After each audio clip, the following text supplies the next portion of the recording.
Mujica está presente acá. ¿Qué tal? Muy buenos días. Por el fútbol, Quique Mujica, hoy día. ¿Ah? Está muy preocupado por el fútbol. Angélica Sí. Bulnes, ¿cómo Buenos está? Buenos días. días.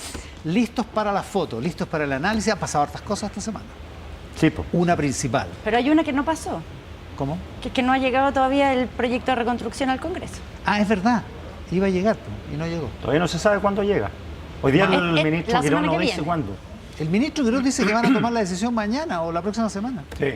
Dice que esta semana, ¿no? Pero no tenemos... Estaba como que se da por cierto Dice, vamos a tomar la decisión esta a semana. partir de esta semana. Sí, esta yo semana que hablaba comienza. con dirigentes del oficialismo, están bien preocupados por la demora. Dicen que tratar de dejar a todos contentos no va a pasar, que se apuren en entregarlo. Hablaba con Paulina Núñez, presidenta del Senado, me dice que ella cree que el proyecto puede estar 3 meses en la Cámara de Diputados, por lo menos, y de ahí pasar al Senado. Y este proyecto, la idea es tenerlo aprobado, si se aprueba, en septiembre. Paulina Núñez vino para acá la semana pasada, po, Claro. y dijo que ella esperaba tenerlo, claro, a principios de septiembre, Claro. totalmente aprobado. Que es la fecha que se puso Macaya también. Quirós hoy Javier día Macaya. dice, habla del 1 de junio, de antes del 1 de junio, la cuenta pública presidencial, pero Que ya hubiera salido a la Cámara. O que pero estuviera... es que no es explícito. Yo me da la impresión de que esté listo para votarse en la sala de la Cámara antes del 1 de junio, porque realmente si no... O sea, a Claro. menos que sea todo muy rápido. Pero- Y si va al Tribunal Constitucional, es otra Pero cosa. esa es otra cosa. esa es Encuesta criteria, antes de que sigamos en el análisis con Angélica Bulnes y con Quique Mujica, la encuesta criteria de hoy, que comienza con la siguiente lámina, exclusivo, dice nuestra pantalla. Efectivamente, aquí se da a conocer la encuesta criteria de hoy. Aprobación del presidente, básicamente no cambia mucho, sube un punto porcentual la aprobación de 36 a 37 en una semana, la desaprobación se mantiene igual y baja el porcentaje de quienes no saben ni contestan. Prácticamente un empate respecto de la situación del 12 de abril que ya veíamos, se venía deteriorando desde la semana del 29 de marzo, o sea, desde que subieron las bencinas, básicamente. En la siguiente lámina de la encuesta criteria de hoy, el manejo de la situación de emergencia.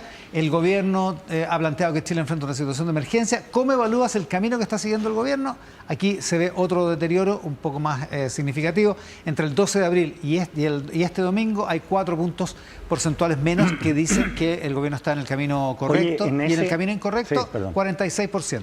En ese gráfico es importante el 23, porque ese 23 es el que tienen que salir a convencer y a venderle la pescada, como se dice en buen chileno, Claro. tanto la oposición como el oficialismo. 23 que ahora dicen... Que está más o menos indeciso. Claro, ¿de 23 qué se que trata esto? probablemente es un poco desinteresado con respecto Claro, que no al es tema político. que le hablan del impuesto de primera categoría y se duerme. No, la mayoría de la gente no tiene idea. Po. Además, la mayoría de la gente no paga impuestos. Salvo el IVA. El IVA, que lo obviamente. pagamos todos, efectivamente. Siguiente lámina de la encuesta criteria de hoy, exención de contribuciones. Mira esto, ¿eh? La pregunta es, ¿qué tan de acuerdo o en desacuerdo estás con eliminar el pago de contribuciones a la primera vivienda para personas adultas mayores? Mira esta gráfica. 75% de acuerdo o muy de acuerdo, un 15% ni de acuerdo ni nada, y un 10% en desacuerdo.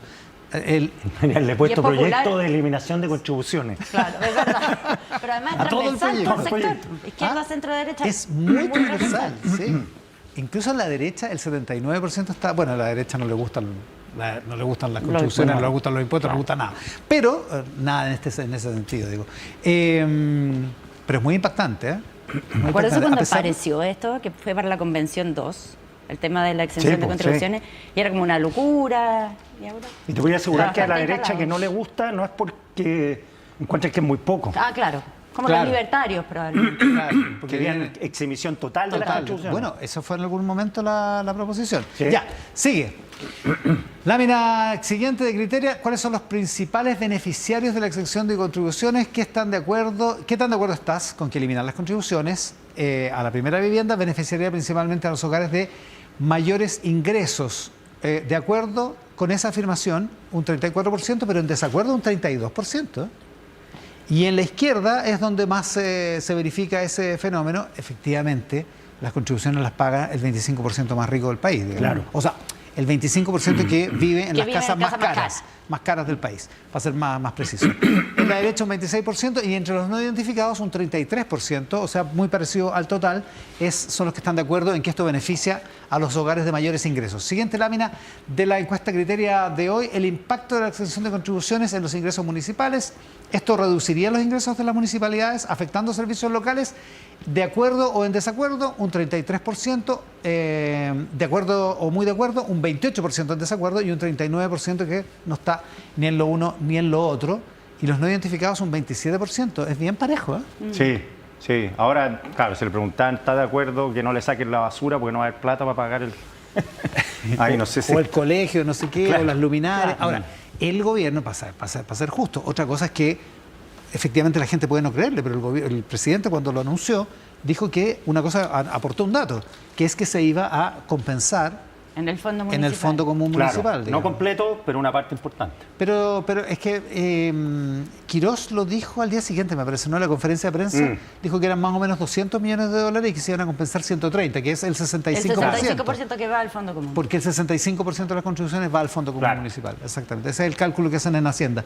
Ya, encuesta criteria de hoy en Mesa Central. Percepción sobre la carga tributaria. Esto es muy interesante.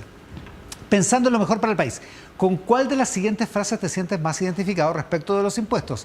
¿Se debería reducir la tasa de impuestos que pagan las personas? Un 91% está de acuerdo. El país libertario, ¿eh? País libertario, es total. No le gustan los impuestos. Bueno, ¿a quién le gustan los impuestos? ¿Se debería reducir la tasa de impuestos que pagan las pequeñas empresas? Un 88%. Y eso que las pymes pagan el 12,5%, están pagando Claro, esto claro. este año y el próximo. Y las personas al 40 en el máximo... Exactamente, en el rango. en el tramo más alto. ¿Se debería aumentar la tasa de impuestos que pagan las grandes empresas? Mira, un 73%. Esto es un problema para el gobierno. Este es un problema para el gobierno. Esto es un Esa hay que problema venderla importante. bien. Yo coincido hoy día con la columna de Sebastián Edwards, que le encuentro un punto que Es si el se empleo estúpido. Si se en la vendiera tercera. como que esto va a fomentar el empleo de mejores salarios, que es una correlación que no es mentirosa, a otra cosa que ocurra no ocurra, pero mentirosa Pero no es es. una hipótesis. Es una hipótesis, claro. Y yo no encontré sentido porque sí, claro, si se dice, se ha centrado mucho la reforma en ese frame de bajarle el impuesto a las las empresas. grandes empresas. Entonces, la pregunta es, ¿por qué hay que bajarle el impuesto a las grandes empresas? Para que haya más empleo. Es interesante la columna Sí. de Edwards, porque propone una narrativa distinta para un proyecto Claro. que por el lado del gobierno parece carecer de narrativa. Claro, para que haya más empleo necesitamos bajarle los impuestos a las grandes empresas. En vez de, le vamos a bajar los impuestos a las grandes empresas para que haya más empleo. O sea, Bueno, para complementar esa columna, el que también estructura bien como el mensaje de por qué esta reforma es Daniel Mansuy, en su columna. En la columna del Mercurio que también. dice, llevamos 10 años al menos estancados, creciendo a tasas bajas.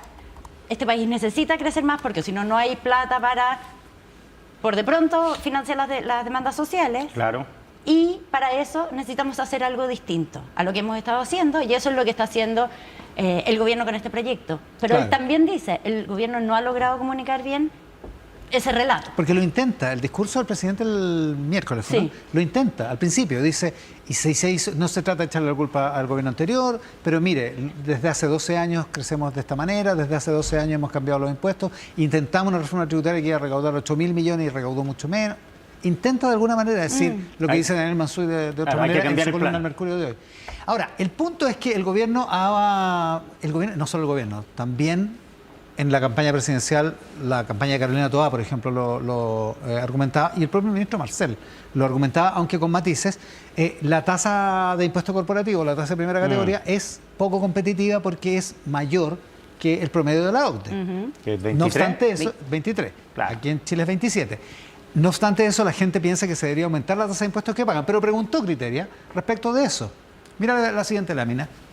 Esto es la carga tributaria de las empresas en Chile. La pregunta es, de acuerdo a lo que sabes o a lo que has escuchado, ¿es la carga que pagan las empresas en Chile, los impuestos que pagan las grandes empresas, son más, igual o menos a lo que pagan las grandes empresas en la mayoría de los países del mundo? En el caso de las pequeñas y medianas empresas, un 36% piensa que son más altos que en el resto del mundo.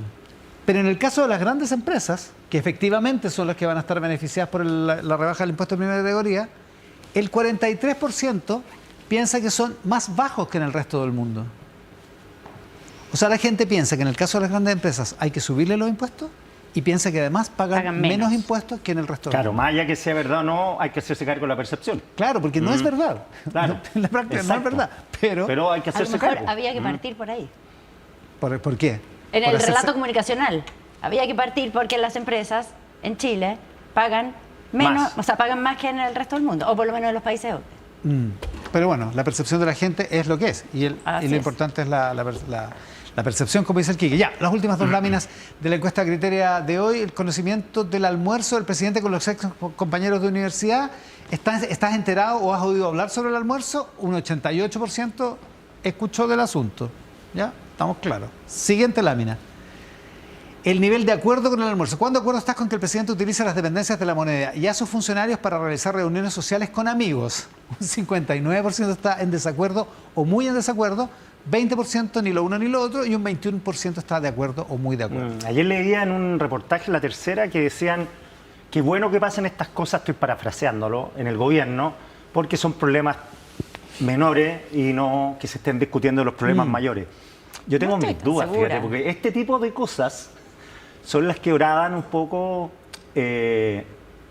la credibilidad del gobierno. O sea, yo encuentro, ya lo he dicho, que encuentro que estar hablando de esto no es importante, me parece más bien nimio, pero en mi opinión, y sé que a la gente le importa, pero no encuentro que sea un problema así como que sigamos hablando de esto eternamente para evitar hablar del impuesto a Y la esto empresa. solo revela lo bien que estamos porque estamos preocupados de estas cosas chicas. Claro, yo no lo exacto. leería así Yo porque yo creo que a tampoco. nivel Es muy optimista, me simbólico, parece, ¿no? y yo creo que en la moneda también lo ven un poco así. Saben que fue un error. Más allá de si fue un error grave, pero saben que en el fondo produjo una confusión, produce una cierta idea como de desconexión. Sí. Y provoca un efecto político. La aprobación del presidente esta semana, en Criteria, 37%. Y apenas un 21% considera que está de acuerdo con que el presidente haya hecho el almuerzo. Claro, si en el fondo O que lo esta- puede hacer, básicamente, Estos ¿no? son los tipos de cosas que llegan a la base del votante. Esto es lo que se puede conversar en la micro. Nadie anda hablando hoy el 27, baja el 23. No, ¿cachaste el problema del almuerzo? El problema de los seremis se transformaron en un meme. Estaba Los almorzando con serenis sus se convirtieron amigos. en un meme. Estaba almorzando Claro. con sus amigos mientras Era el almuerzo sube con la los amigos. benzina. Como ese tipo de Claro. discurso se instala rápido. Se vio mal, se ve mal. Se ve mal. Y en realidad esa perspectiva también es correcta para el análisis. Mientras suben las bencinas y mientras todo pasa, el presidente aparece Por eso, esa festejando es la algo. preocupación, sí. No es que en sí mismo, bueno, igual van a tener que responder algunas cosas a la Contraloría, pero no es tanto quién pagó, quién no pagó, no es eso, sino que es más bien como la foto, Claro. el titular. Incluso probablemente a la gente no le importa tanto la discusión sobre si la moneda Si es un pagó la carne o monumento no pagó. nacional o si es un lugar público que en realidad no sirve para cosas privadas. Incluso eso es menos relevante que esta idea de estar celebrando o de que se está gastando plata o que, en fin. Claro, porque en ciertos sectores republicanos, a veces cuando uno discute, por ejemplo, sobre grandes temas, te dicen, eso no le importa a la gente. Los típicos temas de ustedes, los medios que le dan vuelta, el nombre de la embajadora, a nadie le importa, los temas de la gente no son eso. Ok, puede ser. Puede ser. Pero también te dicen, estos temas tampoco son importantes. Entonces, ¿qué temas son importantes? ¿Ah? Pero son fáciles. La rebaja de son, impuestos. son fáciles de entender porque el impuesto de primera categoría es un tema harto más difícil de entender. O sea, súper y a quién difícil, afecta, y quién beneficia, y qué significa la integración o no la OCDE integración. 23, y el que- global complementario. Ya, pero el almuerzo es un tema fácil, Es súper fácil, circula sí. bien en las redes, por eso no es tan Y irrelevante. prendió Yo- mucho más de lo que yo creo que también prendió mucho más de lo que el gobierno esperaba.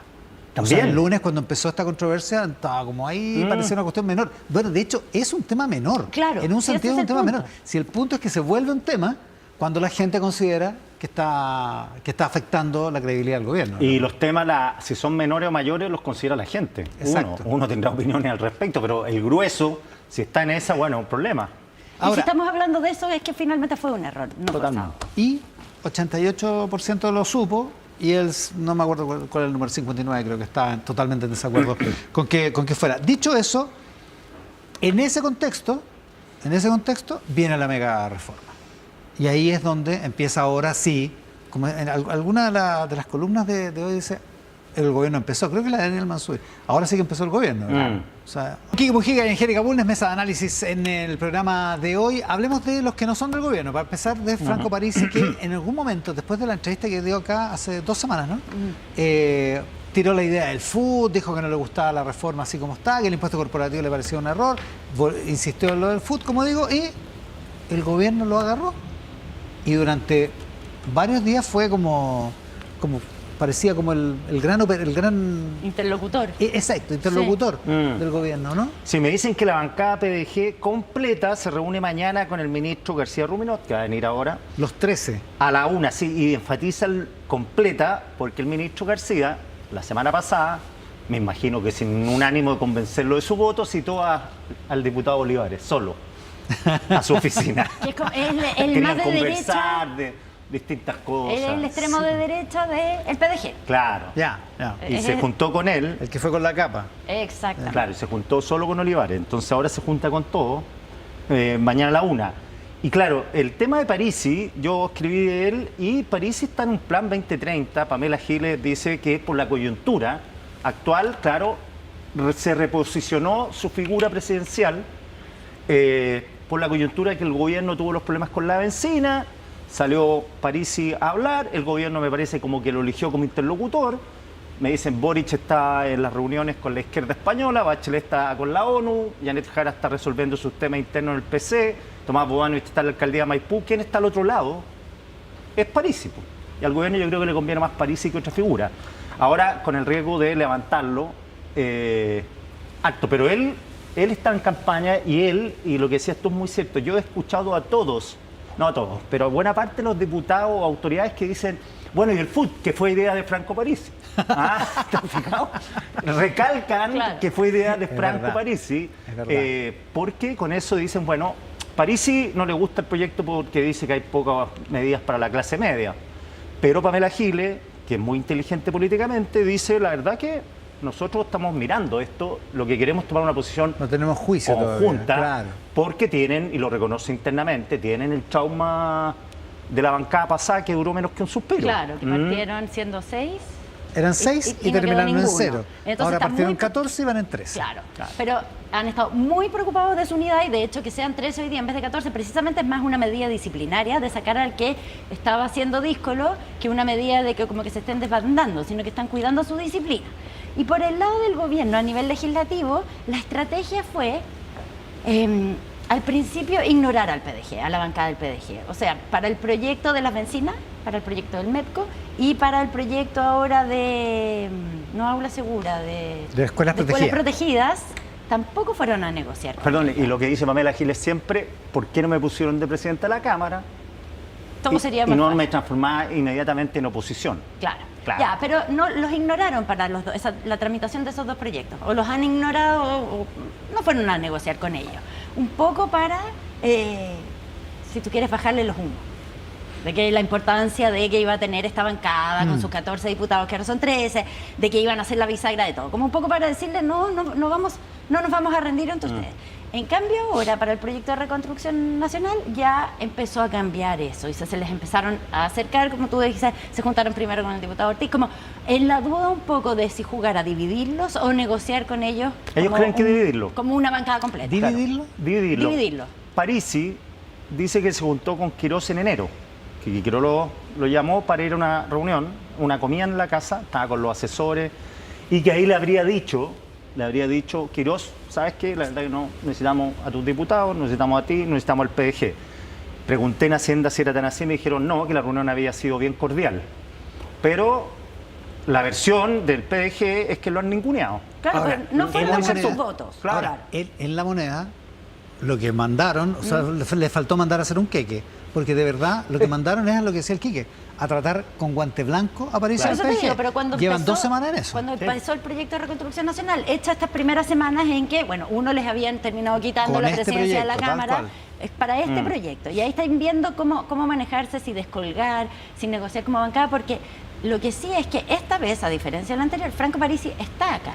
O sea, Sí. está viviendo mitad del año. Tú lo contabas en Sí, la nota que 15 hiciste en el días clínico. acá y 15 días en Alabama, porque dice que negoció un contrato con dos universidades y las universidades le dijeron que no por su perfil político. Ya, o sea, Chilena, sigue, perdón. sigue teniendo ya, un sí. trabajo en Estados Unidos, pero viene para acá. Viene no para se acá. ha desentendido la bancada. Y no se va a Además desentender. está Bueno, Pamela Giles. estuvo acá hace 2 semanas. O sea, dio Estuvo todas en las el entrevistas que no Congreso. había dado en su Sí, po. vida. Estuvo en el Congreso, dio entrevistas, y lo mismo Pamela Giles. O sea, Pamela Giles está muy ocupada en su bancada, en que la bancada del PDG esté ordenada. Lo mismo el jefe de la bancada, Juan Marcelo Valenzuela, y así. Y hasta ahora, ellos dicen, hasta ahora hemos prácticamente votado en todo, Claro. de manera unánime, desde Ya. Javier Olivares hasta Pamela. Y a cambio de eso, en la oposición, como que predomina una cierta desorientación en un sentido, o la orientación derechamente de decir, vamos a rechazar todas. Claro, que entre el vacío de poder, pues todos los vacíos de la política que se llenan, es un cliché, Parisi Ha avanza, ocupado el espacio. y Manucheri, y Ciccaredini. Claro. ¿Mm? Es lo más notorio de la oposición. O sea, ellos se han transformado, guste o no guste, en la cara visible de la Y oposición. la al gobierno. Paulina Bodanovich, agregaría yo a la Pero senadora. más pausada porque es otro estilo Bodanovich, Sí, sí, sí. es otro estilo Manucheri, Ciccardini. Ahora, el Partido Socialista fue endureciéndose, ¿no? En relación con este proyecto. De alguna manera, como que al principio estaba un poco más dialogante, y yo diría que esta semana que está terminando, como que ya Sí, nosotros derechamente más... En la radio entrevistamos al jefe de bancada, que es Raúl Leiva, y estaba súper duro. Súper duro. De Y hecho, Leiva ellos no están es hablando. particularmente es más duro. bien, claro, es bien dialogante. Daniel Estaba Manucheri duro con estuvo respecto al en Mesa Central, en la radio, el viernes en la mañana, y de plano, y con el frame, con el marco de esta es una reforma para los súper ricos. Y lo mismo No, y la hablando de ir senadora al Tribunal Ciccardini, Constitucional. ¿Mm? No, la senadora Ciccardini. Ciccardini dijo hoy día en lo la tercera mismo. también. Es para el 1% de los más ricos. Y mientras tanto, una buena parte de la oposición, que yo entiendo que está muy bien que el progresismo se piense y todo, pero mientras todo esto está ocurriendo acá, están en Barcelona con Pedro Sánchez. El presidente Boric, como decías tú, la expresidenta Bachelet está preocupada de su propia candidatura, o sea, no va a intervenir en política No. interna. Ahora, Boric tampoco lo haría, digamos. No en este momento. No, probablemente sí. no el presidente Boric, pero es que no estaba solo, si está la mitad del Es mundo que- progresista Bueno, está y del ahora en Partido Socialista, Barcelona. el Partido Socialista harto. A ver, a partir de España, he visto las intervenciones, ya está viendo la mañana Sánchez dando por terminada la ultraderecha, en fin. Pero hablan de ultraderecha, acá lo incluyen dentro de la ultraderecha, con todo lo que ello implica para la izquierda. Hablan de la Que hubo ultraderecha. había una entrevista de José Joaquín Brunner hoy día en el el Mercurio. Mercurio, Buena, en el Mercurio. qué bien lo que habla sobre claro, lo que voy es que de repente estos protocolos que son tácitos de los expresidentes no se meten ante el fantasma de la ultraderecha, como lo denominan acá. Yo creo que la no intromisión de Boric no sé cuánto va a durar. O sea, el presidente Boric nunca ha sido de manual en términos comunicacionales. O sea, nunca ha seguido como los protocolos habituales. de hecho, hizo un discurso ayer. Claro, O sea, claro. habló, Claro. que es lo que normalmente los presidentes no hacen, no hablan en ninguna parte. Pero aquí habló, Claro. y habló precisamente de la deriva autoritaria y de los riesgos de la democracia. Es que lo ha ponen- sido un discurso de la izquierda hace harto rato. digamos. Hace harto rato y con un grado de urgencia de esa izquierda que ve cómo especie llegó el fascismo al mundo. Entonces uno dice, la verdad que van a ser como Obama, que está cantando con unos niños hoy día mientras Trump está dejando las cosas en el Claro. mundo. O va a intervenir. Y sobre todo cuando al progresismo le vuelve un poco el alma al cuerpo después de lo que pasó en Hungría el domingo pasado. El domingo que es pasado, que Orbán perdió. Claro, pero acá la izquierda trató de enarbolar el discurso autoritario, la denuncia de la ultraderecha, le sigue llamando ultraderecha al gobierno. Claro. Y la verdad es que las elecciones las ganó en segunda vuelta casi pampeado, digamos. Sí. O sea, no resultó. Si era un argumento de campaña, no resultó, digamos. No resulta. Pero es que además para la oposición, o sea, como ese discurso los ayuda a aglutinarse a ellos. Los ordena. Más que los a ordena, convencer a los otros. Exacto. De hecho, José Joaquín Brunner, en la entrevista que tú mencionas, que no me acuerdo quién la hizo, dice, no veo ningún rasgo de iliberalismo en el Claro. gobierno aún. Digamos, O sea, no- lo que ha hecho ahora este gobierno no podría yo denunciar iliberalismo. Ahora, me dan un dato, Juan Pablo Lavín, del panel de la UDD, me dice que al inicio del gobierno un 61% de los votantes de Parisi aprobaba el gobierno, 61. Hoy es 33 y la desaprobación alcanza el 55. La caída fue grande y rápida. Ocurrió en las primeras semanas del gobierno, o sea, los que votaron por Kast y antes habían votado por Parisi, dejaron a Kast inmediatamente. O sea, hoy día son oposición, digámoslo. Ahora, entre tanto, nos hemos dedicado todo este rato y toda la semana a hablar del proyecto de la mega reforma, no sé qué, y el tema de la seguridad, con todos los problemas de instalación de la ministra de Seguridad, han quedado en segundo plano, pero en algún momento esto va a resurgir. Sí. O sea, y ya está, yo creo que a nivel población hay mucha preocupación por lo que está pasando en los colegios. Las amenazas de tiroteo, esto es un efecto de lo que ocurrió en Calama, la muerte de la inspectora María Victoria Reyes, pero de ahí siempre se supo que podía producirse una suerte como de efecto contagio, pero lo que estamos viendo es que todo el país en estas últimas semanas está viendo permanentemente alerta. Son bromas muchas veces de los propios niños, pero ¿qué situación queda en los colegios?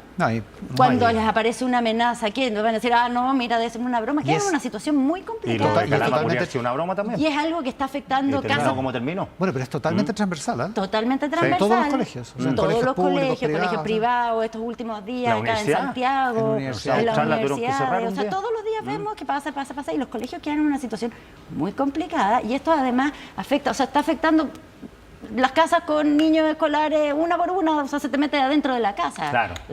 Y el nivel de homicidio mucho más que el alto. Puesto de primera categoría. El nivel de homicidio alto también. Y además esta idea, que es cumplimiento de una promesa de campaña, de hacer un indicador donde una vez a la semana se va a indicar cuáles son los homicidios reportados en la policía y cada 2 semanas la cantidad de migrantes expulsados.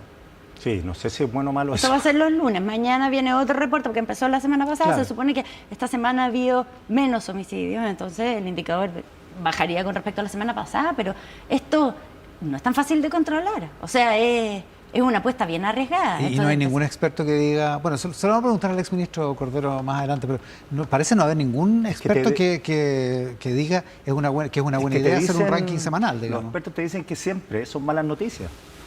Sí, porque si uno que se para y dice, murió uno igual es... Exacto, uno dice, no, súper buena estadística, murieron 10 solamente esta semana. ¿Cuándo aplaudes? Cuando vaya 0. Claro.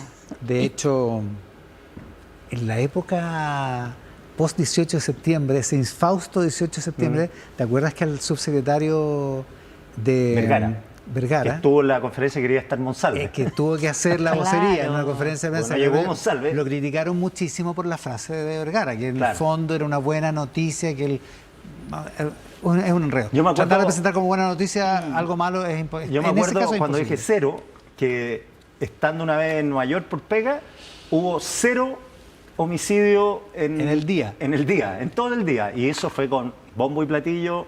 No me acuerdo quién era el alcalde, pero era 0. Pero esa es la única buena noticia, porque si al otro día son 4. No, pero además que cuando tú dices, oye, mira qué buena noticia, hoy día hubo 0, y dices, chuta, entonces todos los días matan a alguien. No, sí, es muy difícil comunicar cosas positivas cuando es delincuencia. Y pasó el enredo de la Comisión de Seguridad, que no llegó la ministra Steiner, y esto adquirió mucha visibilidad luego de que el senador Rodolfo Carter, ¿cómo fue lo que dijo? Dijo...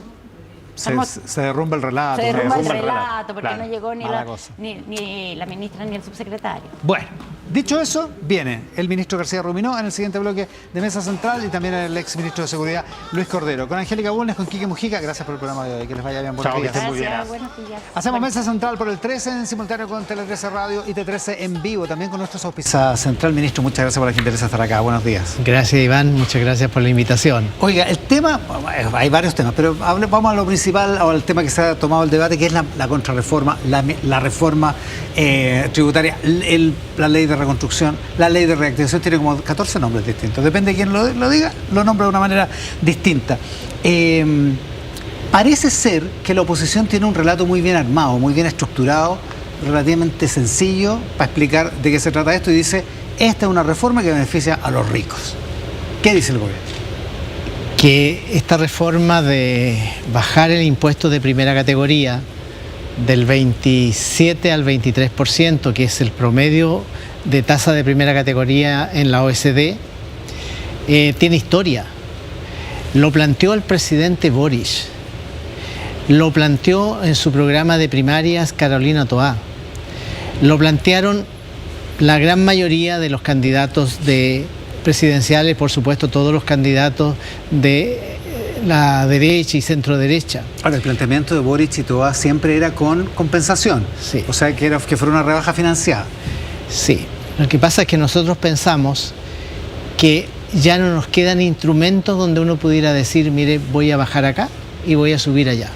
Yo estaba mirando el resultado de la encuesta Cristeria, antes de salir de mi casa viendo el programa, y creo que el 80, casi el 90% de la gente piensa que lo que habría que hacer es bajar el impuesto a las personas. ¿Qué proponía la reforma de Mario Marcel y del presidente Boric? Era compensar subiendo el impuesto a las personas. Claro. O sea, absolutamente contrario a lo que piensa hoy día la inmensa mayoría de los chilenos. Ahora, la encuesta Criteria también dice que hay que subirle el impuesto a las grandes empresas, digo.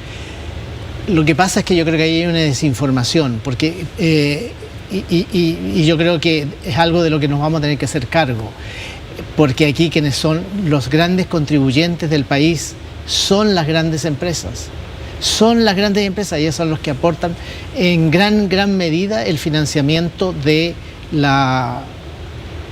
los impuestos, la recaudación tributaria, y la mitad de los impuestos, la mitad de la recaudación más o menos corresponde al impuesto al valor agregado, donde sí participa. Sí, lo pagamos todos. Lo pagamos todos, exactamente. Pero hay un aporte muy importante, muy significativo de las grandes empresas. O sea, las grandes empresas no pagan poco, dice usted.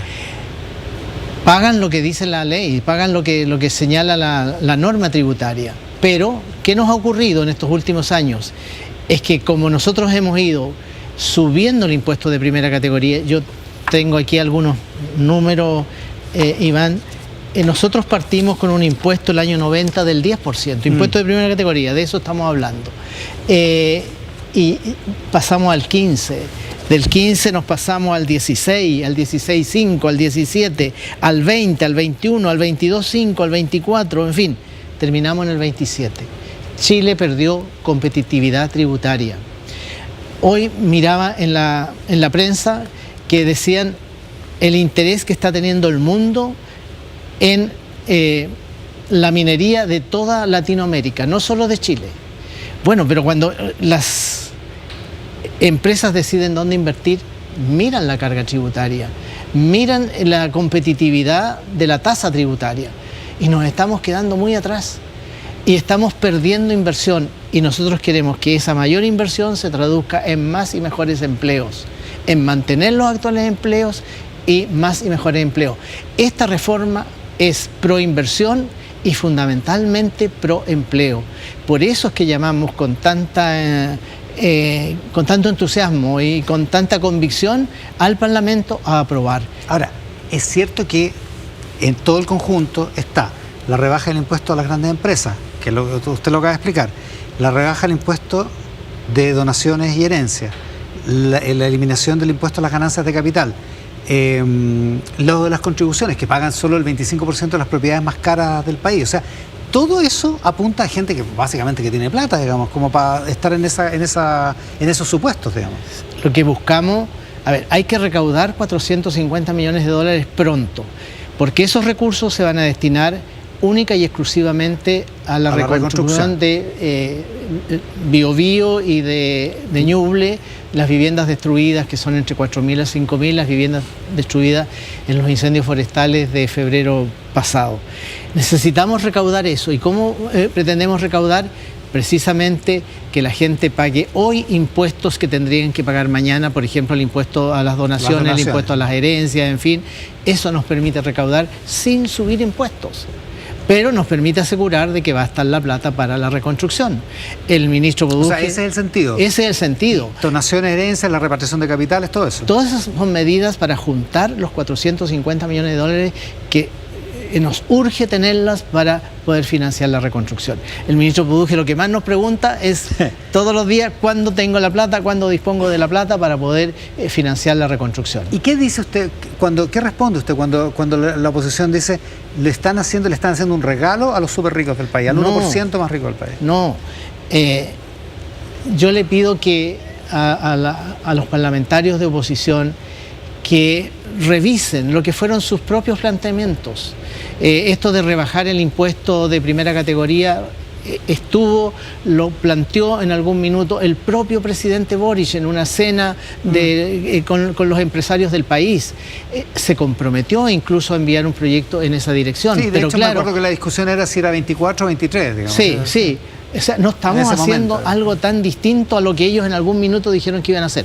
Es verdad que ellos dijeron que lo iban a hacer compensando, subiendo el impuesto global complementario, el impuesto al trabajo, el impuesto a las personas.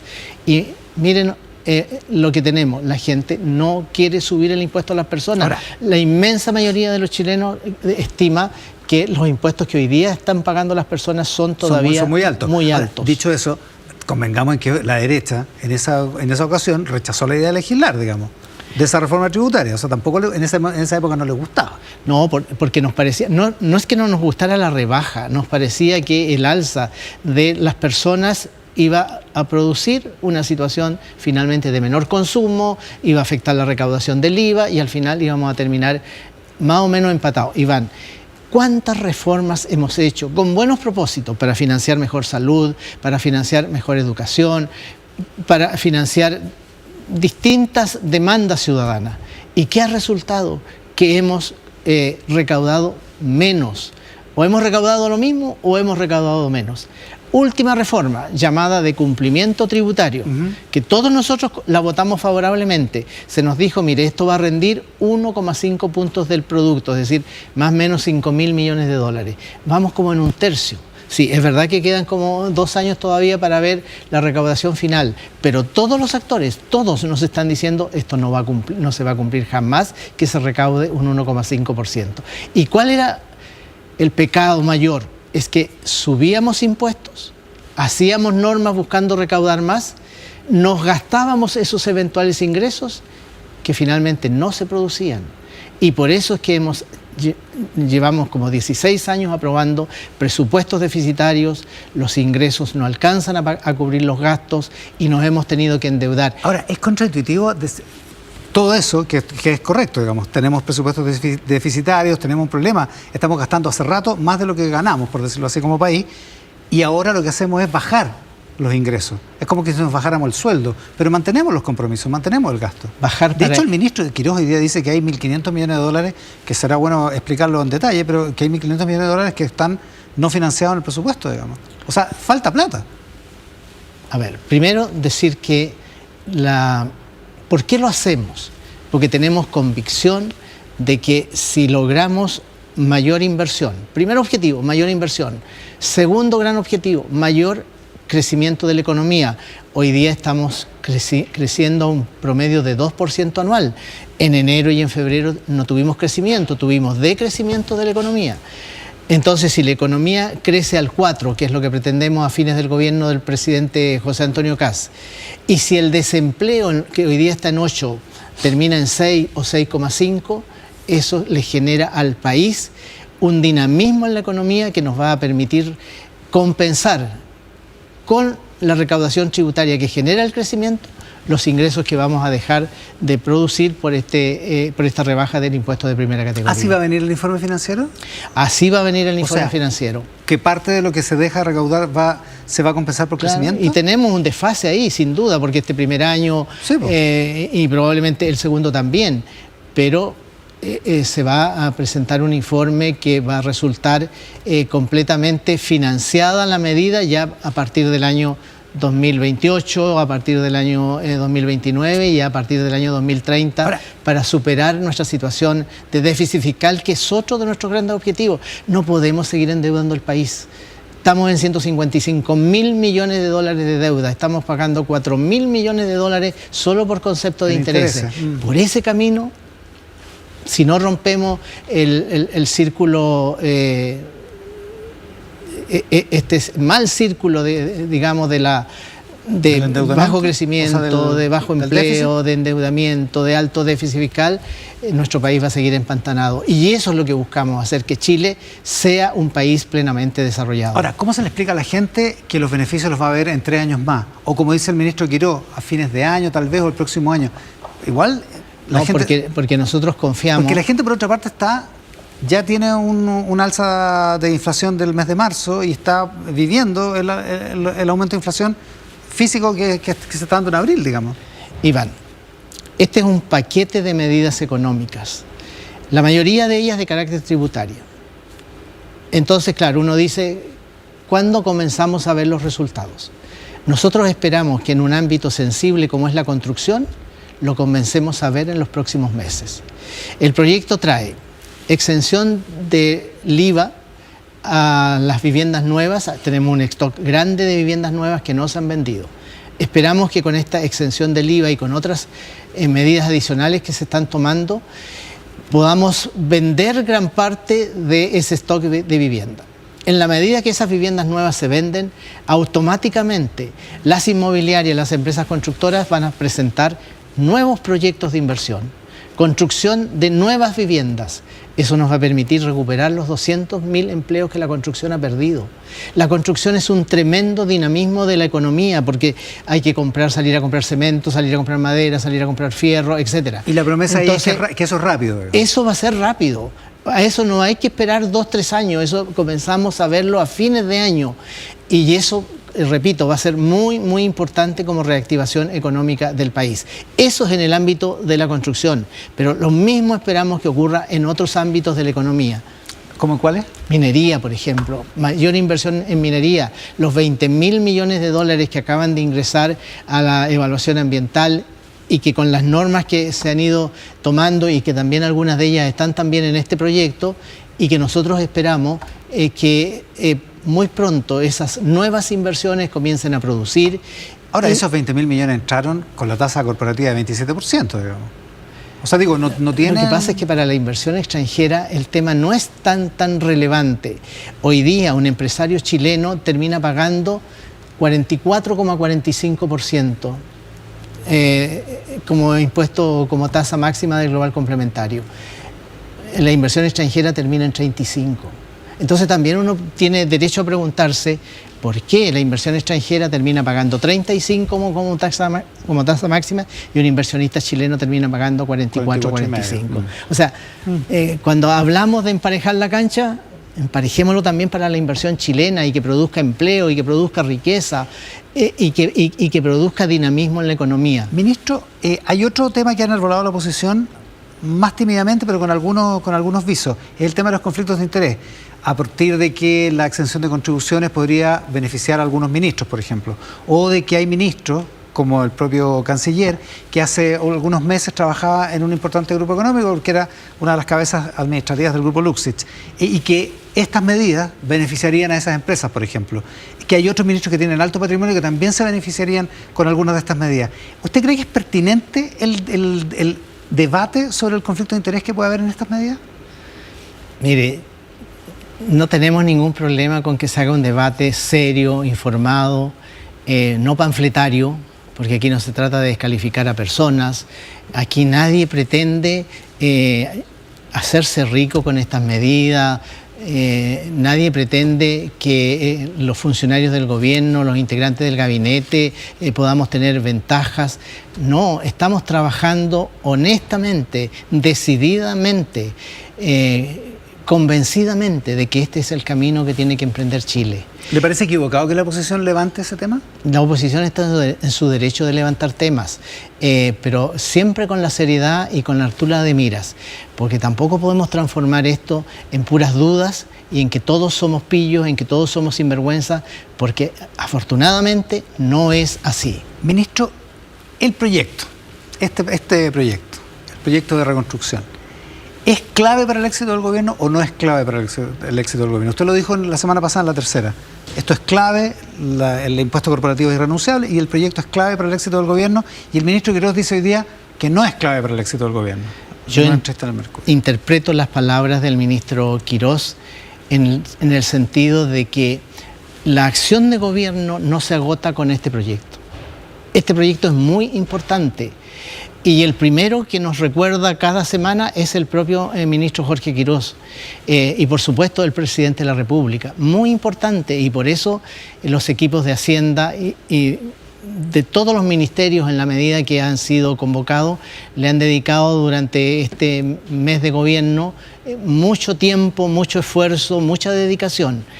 Lo que pasa es que por supuesto que hay otros desafíos. Está el desafío de la reconstrucción. ¿Qué duda cabe? Tenemos que reconstruir las viviendas que se quemaron en Valparaíso, que se quemaron en Viña del Mar más bien, en Viña del Mar, en Quilpué, Concepción, Ñuble. Tenemos que disminuir significativamente las listas de espera y en eso está la ministra de Salud. Tenemos que atender la situación de violencia al interior de los colegios, y en eso ha estado la ministra Arzola. Entonces, los desafíos son muchos. El tema de la seguridad es en sí mismo un gran desafío, y lo dice también el ministro Jorge Quiroz hoy día en su entrevista. Ahora, entonces, tenemos muchos más desafíos, pero este también es muy importante. Lo que pasa es que cuando usted lo dice, esto en la tercera la semana pasada, resonó por simpatía, resonó. Esa frase del ministro Jackson, cuando estaba en su mismo cargo, Giorgio Jackson, diciendo: de la aprobación del proyecto constitucional depende el éxito del programa del gobierno del presidente Boric. O sea, ligar a un evento determinado el éxito del programa. No es lo que estaba haciendo, o no es lo que a lo mejor inadvertidamente hizo al poner esto como un proyecto tan por lo menos no fue mi intención. Simplemente yo fui consultado por la rebaja del impuesto de primera categoría, que dijo que era irrenunciable. Y yo, ¿por qué creo que es irrenunciable? Porque esa es la gran reforma estructural. Y repito, reforma estructural en la que el país en su conjunto ha venido pensando desde hace varios años. Y repito, así lo dijo el presidente Boric, así lo dijo en reiteradas oportunidades el exministro Marcel, con distintos números, con compensación, sin compensación, en fin. Pero siempre ha estado. ¿Y por qué? Porque los organismos internacionales nos han venido recomendando ya desde hace años que Chile tiene que disminuir su tasa corporativa, está demasiado alta y hemos perdido competitividad en el ámbito tributario. Decir que hemos perdido competitividad puede ser muy técnico. Lo que hemos perdido son inversiones, lo que hemos perdido son empleos, lo que hemos perdido es capacidad de la economía de crecer más. Y eso es lo que el gobierno del presidente José Antonio Kast busca recuperar a través de este proyecto de ley. Volviendo al punto de la reforma estructural, como usted lo plantea, es parecido a lo que hacía Giorgio Jackson en el gobierno de Boric, ligando al proyecto constitucional. La reforma estructural, el cambio que quería hacer ese gobierno, era súper ambicioso y se arruinó el 4 de septiembre del 2022.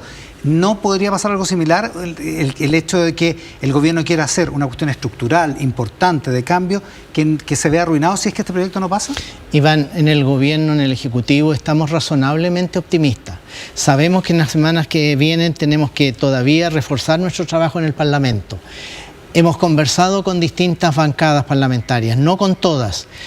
No hemos encontrado un portazo. Ya. No, es que tampoco nos están aplaudiendo. No precisamente. Pero no hemos encontrado un portazo.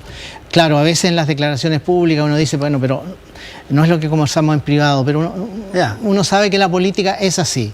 Y yo tengo la confianza de que, siendo este un proyecto tan completo y tan beneficioso para el país, la gran mayoría de los parlamentarios lo va a entender y nos va a terminar acompañando. Ahora, una cosa es la idea de legislar, que es la aprobación en general, y otra cosa es la votación, que luego es en particular.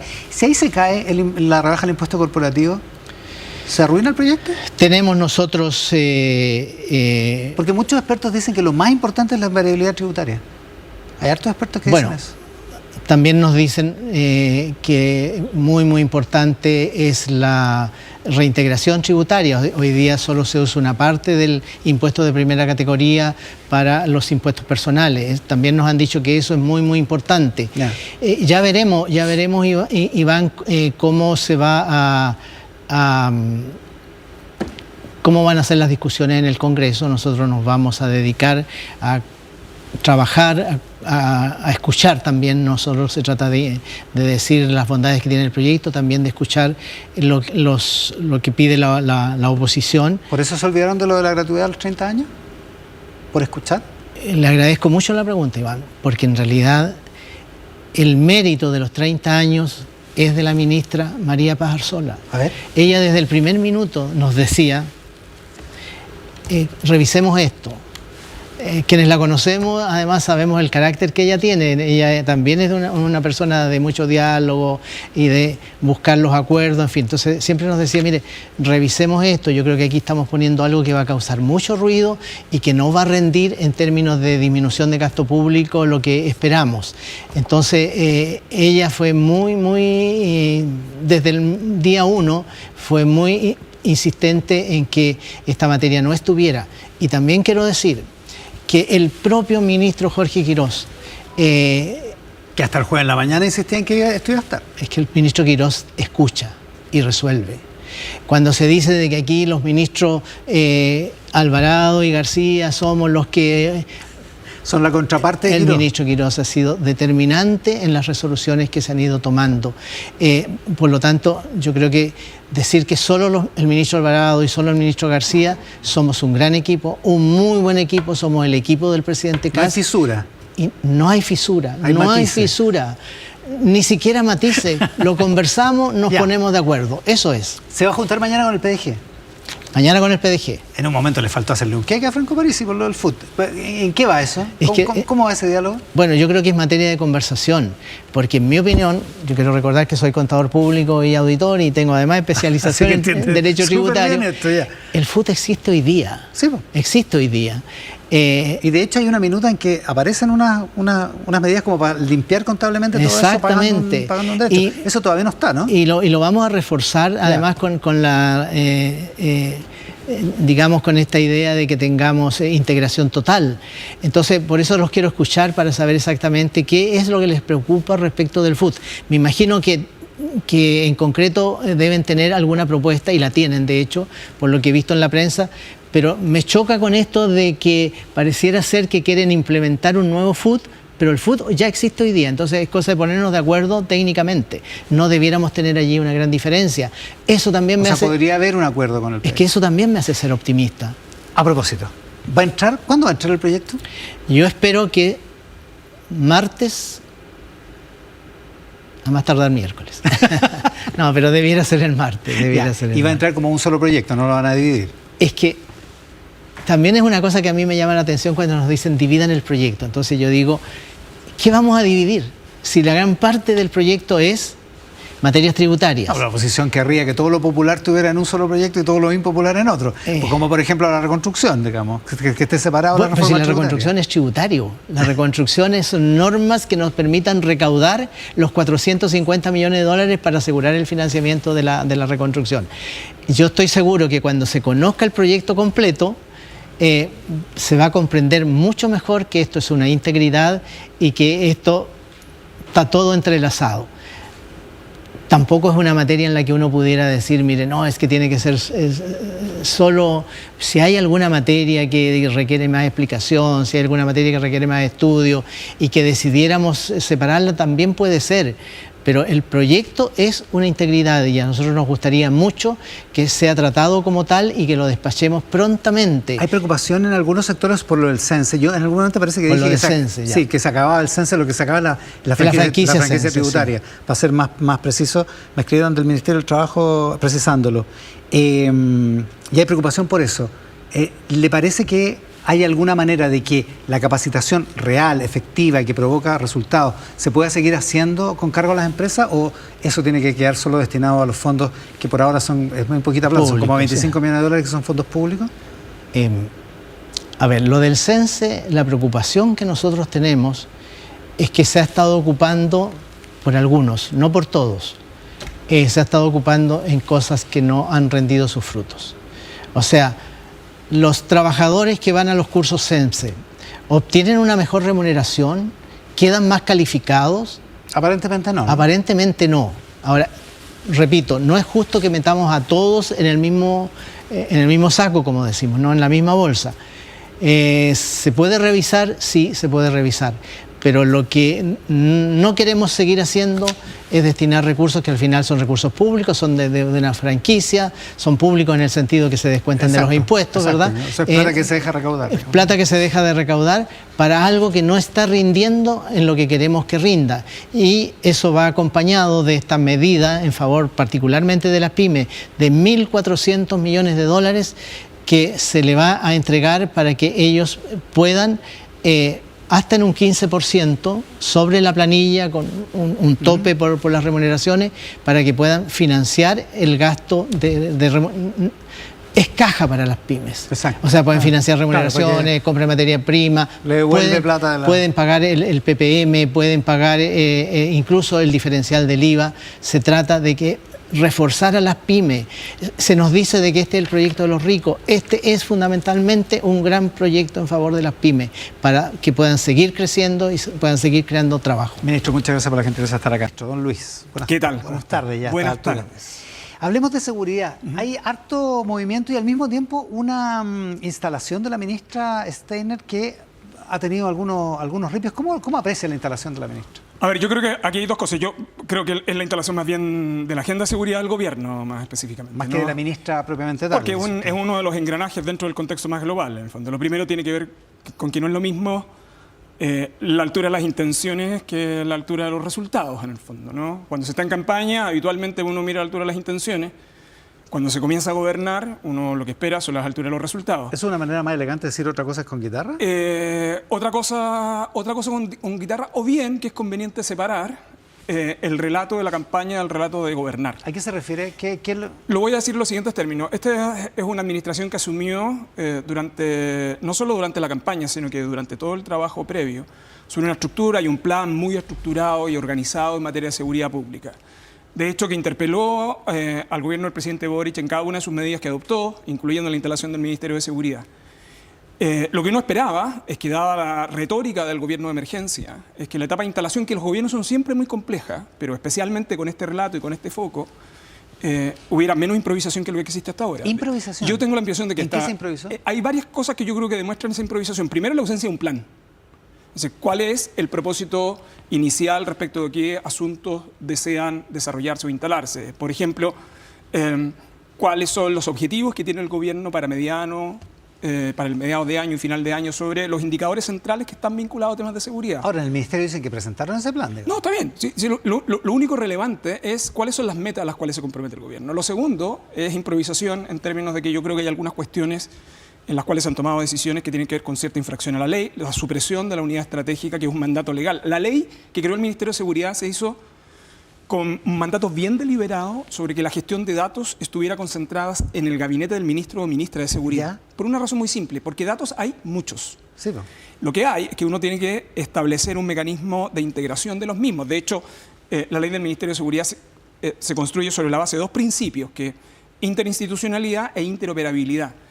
Sacar o suprimir la unidad estratégica, además de constituir una infracción en la ley del Ministerio de Seguridad, lo segundo que hace es desarticular un modelo sobre el cual se construye esa información para poder medir con posterioridad los resultados. ¿La ministra debería dar una explicación si es que está incumpliendo con la ley? Yo tengo la impresión de que el gobierno hasta ahora no ha dado una explicación relativamente razonable sobre lo mismo, ha optado por un mecanismo diverso, que es entregar datos sobre homicidio los días lunes, que siempre son datos transitorios. ¿Le parece correcto eso? Yo creo que el gobierno está asumiendo muchos riesgos sobre ese punto. ¿Por qué? Porque esos datos existen. De hecho, se analizan, entiendo yo que hasta el día de hoy, pero por lo menos hasta que nosotros dejamos el gobierno, se analizaban todos los días en el comité policial, donde están ambas policías, la Policía Marítima, Gendarmería, además del Ministerio del Interior, y se definían las estrategias para la semana. Pero siempre se entiende como datos provisionales, ¿no? Porque no solo importan los datos de homicidio, también importa lo que está sucediendo con secuestro, lo que está sucediendo con robos, lo que está sucediendo en la macrozona norte, en la macrozona sur. Los recursos en materia de seguridad están relativamente identificados, pero también requieren de una administración eficiente y eficaz. Entonces, esos datos para el comité policial son muy relevantes. Cuando usted decide transmitir esos mismos datos los días lunes, ya no solo está informando de lo que ocurrió, sino que se traslada inmediatamente la responsabilidad al gobierno, naturalmente, de explicar cuáles van a ser las medidas que adoptó o las medidas que no ha adoptado. Ahora, técnicamente, ¿es relevante el número? Así es como está relevante el número, pero no con intervalos de tiempo tan acotados, porque de hecho puede sesgar algún tipo de decisiones.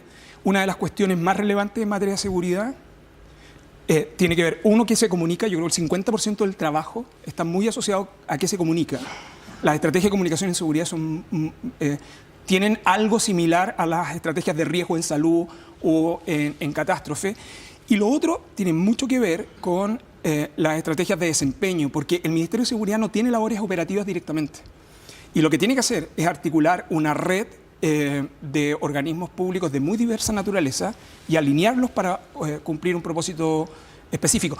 Yo creo que hay que tener cuidado con creer que seguridad pública es exclusivamente operativos policiales. Es mucho más que eso. Es mucho más que eso. Ahora, el gobierno sí está cumpliendo con una promesa de campaña, digamos, de ser transparente, de tener indicadores que sean medibles, verificables. Sí, pero de hecho, van a agregar un informe cada 15 días de la cantidad de migrantes expulsados, de las cifras de migración irregular. Pero todos esos datos existen y todos esos datos se entregaban. De hecho, se han entregado siempre. Las reglas de transparencia están asociadas a la creación del Ministerio de Seguridad. Sí, mire, ¿sabe cuál es el punto que a mí en general me preocupa en todos aquellos que tienen que ver con cuestiones estructurales de la política pública? Lo que uno esperaría de un nuevo gobierno es que construya y proyecte sobre lo que el Estado de Chile, no el gobierno anterior, sino que lo que el Estado de Chile desarrolló. Cuando una administración nueva asume y prescinde de todo el trabajo anterior, lo que ¿Eso hace, es lo que pasó ahora? yo tengo la impresión, es que desde el punto de vista del discurso, es la impresión que a mí me da.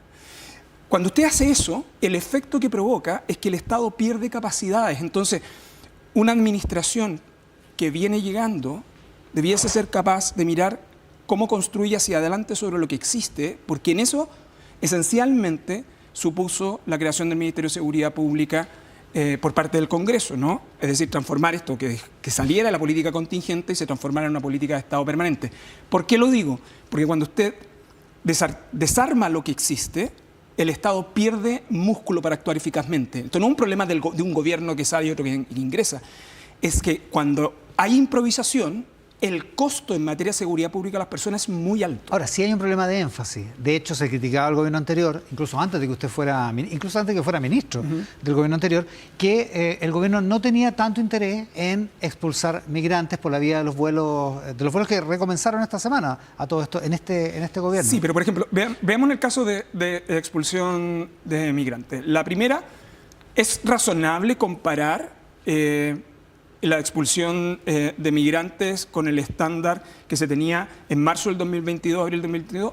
Una política razonable de Estado supone que yo me comparo en cómo venía evolucionando la curva de expulsiones de los últimos meses del gobierno anterior. Eso es lo razonable, porque todos entendemos que la situación migratoria es una situación que requiere de ordenación. De hecho, el número de ingresos irregulares en el país han bajado sustancialmente. El gobierno de la administración del presidente Boric lo dijo muy enfáticamente, había reducido más del 50%, las reconducciones habían aumentado muy significativamente, la capacidad del Estado para volver a expulsar es muy relevante. Y en esto, Iván, permítame un comentario.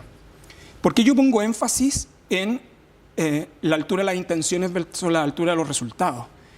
Porque usted no tiene efecto simplemente con la retórica de campaña. Esto es pura gestión pública. Veamos la situación de las expulsiones. Usted puede tener el genuino propósito de tener 3 vuelos al mes. Y a mí me parecería, ojalá que el gobierno del presidente Kast en eso le fuese bien. Pero hay una gran cantidad de restricciones, porque usted puede expulsar por 3 vías. Uno, en un vuelo FACH, que no siempre están disponibles en el mes. 2, en vuelos comerciales, donde usted solo puede expulsar un número muy acotado de personas porque las líneas aéreas solo dan cupos muy específicos. Y lo tercero, en charter que contrata el Estado. De hecho, el Servicio de Migraciones dejó un contrato suscrito para que esta administración pudiese disponer de unos 4 vuelos charter para expulsión. Que fue un cambio de criterio del gobierno anterior, Claro, que había pero rescindido un contrato del gobierno bien, pero anterior. sí, lo relevante es lo siguiente. Cuando uno habla en perspectiva de Estado, tiene que evitar transformar esto como si fuesen reproches estudiantiles. Porque lo que importa para el Estado de Chile es en qué estado se ha avanzado y cómo se continúa para seguir mejorando la gestión. Y ahí, miren el último comentario. Y en materia de gestión, para las expulsiones,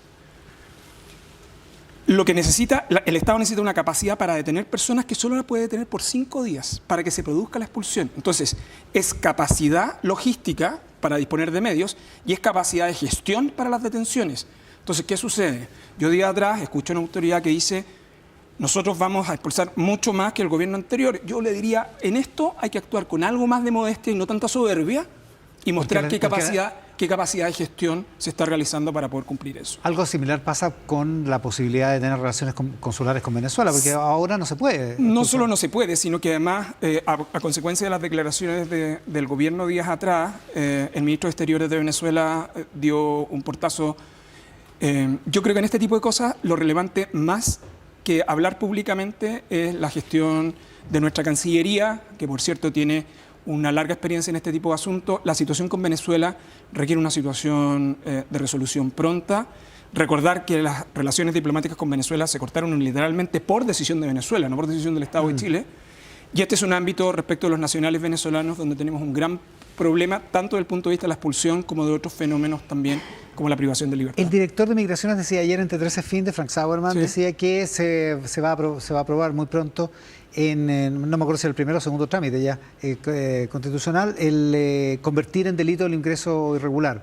¿Cambia efectivamente? Es que yo creo que es una mala decisión. ¿Por qué? Y es una mala decisión, y en esto me quiero focalizar solo en gestión y no en el reproche penal. Cuando usted penaliza el ingreso irregular, que Chile lo tuvo en el pasado, lo que hace es que en el ingreso irregular comienza a operar entonces el sistema de enjuiciamiento criminal. Que es bastante, es como si se robaran algo. Claro, ¿ya? y por eso el ex subsecretario Gali advertía bien días atrás, este es un tema que está archidiscutido hace muchos años atrás. Entonces, yo en esto creo que hay que tener un enfoque más bien pragmático, y el enfoque pragmático es que si usted establece la penalización del ingreso irregular, va a rigidizar las posibilidades de expulsión, y eso, creo yo, va a conspirar contra los propios propósitos de esta administración. Porque una persona que sería sujeto de expulsión tendría que pasar por el sistema judicial. Obvio, y lo que uno debiera más bien es tratar de agilizar la gestión administrativa. Yo creo que esto es bien relevante. Esto es un gobierno que tiene un discurso en materia de seguridad y un discurso en gestión, y por eso los resultados, cuánto es la gestión que va a aplicar en este tipo de aspectos, es muy relevante. Y lo segundo, de hecho hoy día nosotros tenemos un problema a propósito de la ley de drogas. Hace pocos años el Congreso modificó a propósito de las personas condenadas por delitos de droga, entonces nos impide la expulsión antes del cumplimiento de la pena. ¿Qué ha producido eso? Que en el norte tenemos una gran congestión de personas privadas de libertad, es el caso de las mujeres, porque es un delito prevalente en el caso de mujeres, y eso también ha afectado la capacidad logística del Estado de Chile para poder realizar expulsiones. Entonces, yo en esto llamaría más bien al gobierno que mirara la gestión más pragmática que en el relato más bien dogmático, porque puede terminar atrapada contra sus propios propósitos de agilizar expulsiones, estableciendo el delito de ingreso irregular al país. Lo de la tercera antigüedad de investigaciones que se fue, Consuelo Peña, la sacó el propio director, dice que la sacó él, digamos. ¿Cómo lo aprecia ese incidente? Yo manifesté días atrás una preocupación. Consuelo Peña no solo tiene una trayectoria impecable, todos quienes conocen su desempeño a cargo de temas de migraciones, inteligencia y crimen organizado están de acuerdo con ella, con su trayectoria. Enseguida creo que fue un reconocimiento bien transversal cuando ocurrieron estos hechos de la importancia que tuvo su paso por la macrozona sur y especialmente los resultados que se ha tenido en la Araucanía en materia de investigación criminal.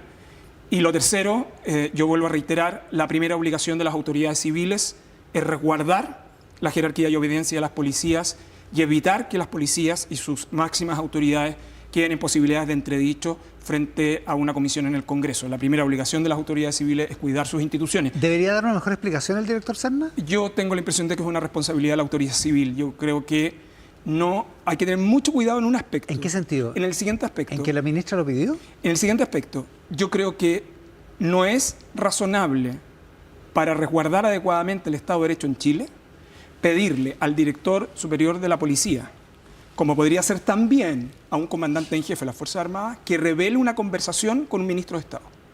Porque la Constitución mandata obligaciones de jerarquía y obediencia que si nosotros toleramos que se sobrepase hoy, puede tener consecuencias muy negativas hacia el futuro. Por eso, yo reitero, la primera obligación de las autoridades civiles es resguardar también las bases constitucionales de las Fuerzas Armadas, pero también de las Fuerzas de Orden y Seguridad Pública. A propósito de eso, y tomando su experiencia en el gobierno, que pasó por Justicia, por la Subsecretaría del Interior y por Seguridad, ¿cómo ha visto la instalación del gobierno? Un poco en los términos que hemos conversado en seguridad, ¿no? Uno podría ser muy asimétrico, la instalación de los gobiernos es muy compleja. Esta fue una administración, además, que tomó la decisión de enviar mensajes comunicacionales antes de asumir, como si estuviera genuinamente gobernando. Eso tenía, por cierto, un propósito de manifestar acción, pero, por cierto, como toda medida tiene un costo colateral, y el costo colateral es que yo creo que esta administración creo que ha sido la más gráfica en que en la nueva forma de comprender el ejercicio del gobierno ya no hay lunas de miel. Y por eso es tan importante ser ágil y eficaz en las primeras semanas de ¿Y una administración. coincide usted con el tono duro que tiene la oposición respecto, por ejemplo, a la reforma, al proyecto de ley de reconstrucción? A ver, yo diría que hay dos cosas. La primera es, ¿estamos todos de acuerdo de que el país debe crecer? La respuesta es sí. Yo no conozco a nadie que diga que no debemos crecer. Bueno, No, está bien. se discutió eso. Está bien, pero Okay. de nuevo, es como o conversamos de la situación del país de aquí en adelante o vivimos mirando hacia el de- pasado. Ya. Entonces, ese es un punto que yo creo que convengamos que se discute en algún está bien, momento. pero ya. yo hoy día Ok. cuando usted enfrenta en la discusión pública, lo segundo es que yo creo que hay que tomar ciertos cuidados. O sea, acá de usted haber conversado con el ministro García Ruminó. Y yo creo que al final del día, el ministro lo que ha reconocido es que esta reforma, en verdad, más que denominarse de construcción, es una reforma tributaria. Lo tercero es que el país ha tenido reformas tributarias. Hoy día se entregaron los datos de la Criteria, por cierto. Una de las preocupaciones que yo tengo, o sea, por un lado, es el relato hacia oponer hacia la derecha, es decir, esta es una reforma que beneficia a los ricos, ¿no? Pero el mundo de la centroizquierda y de la izquierda, yo creo que es un mundo que tiene que tener mucho cuidado, sobre todo por los datos de la Criteria, es que las personas van produciendo cierta desafectación con los impuestos. Yo creo que hay un ejercicio pedagógico de que los impuestos son relevantes para el apoyo colectivo y la vida en común. Particularmente desde la izquierda. Obvio. Digamos. Entonces uno puede dar por sentado que las personas tienen una cierta afección a los impuestos. Por el contrario, de hecho, Criteria lo que hace hoy día es mostrar que el 91% de las personas considera que la carga impositiva a las personas debería bajar. Entonces, este proyecto es un desafío en los dos sentidos. Y por último, yo creo que es un desafío para el sector privado, quien en las cartas de abril, ¿no?, que son las cartas de los accionistas, hacia los accionistas por parte de los directorios, que es bien relevante observarlas, que podríamos conversar en otro momento, pero el eje central es que si uno quiere tener crecimiento hacia adelante, esta reforma, si quiere tener éxito, necesita consensos relativamente transversales.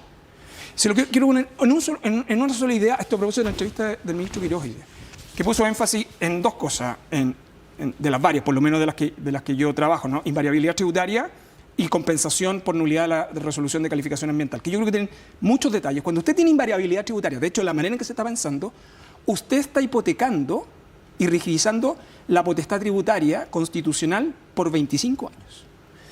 La única manera que... Para los que eligen el sistema de invariabilidad. Pero para que eso sea creíble, usted necesita ciertos consensos transversales. Y por eso es mejor discutir que esto es una reforma tributaria y que por la derecha y por la izquierda hay ejercicios pedagógicos para lograr precisamente los propósitos perseguidos, que yo creo que son relativamente compartidos en materia de crecimiento. Luego tenemos la diferencia de cómo distribuir, que me parece que es una discusión también. No le alcanzo a mostrar una lámina que no mostramos de criterios sobre la violencia escolar y sobre toda esta ola de amenazas, de virales. ¿Qué es lo que puede hacer la autoridad? Porque, ¿cómo distingue cuando es un juego que cuando es...? Bueno, es que por eso en comunicar en seguridad es tan relevante y por eso poner el énfasis técnico en comunicación y por eso se asemeja a riesgo en salud y en desastres. Porque lo que más o menos muestra toda la evidencia es que cuando esto comienza y usted no administra bien el mensaje, produce efectos de imitación. Y los problemas de los efectos de imitación, por la gravedad que provocan, es que cada una de esas amenazas es tratada como cierta, aunque en la mayoría después se descarte. Entonces, implica disponer de mayor contingente policial, pero sobre todo tiene un impacto de alerta en las comunidades que es muy significativo. Entonces, yo en esto creo que es conveniente que las autoridades, y cuando digo la autoridad no hablo solo del gobierno, también hablo de los parlamentarios, retrocedan en la intensidad de los mensajes, porque si no el efecto multiplicador es demasiado corrosivo. Lo mismo pasa con secuestro. Entonces, yo creo que hay que acostumbrarse en que los temas de seguridad también tienen un componente técnico en cómo se comunica efectivamente por los incentivos y riesgos que genera cuando estos son desproporcionados. Muchísimas gracias por la gentileza. Por favor, muchas gracias. Luis Cordero, ex ministro de Seguridad.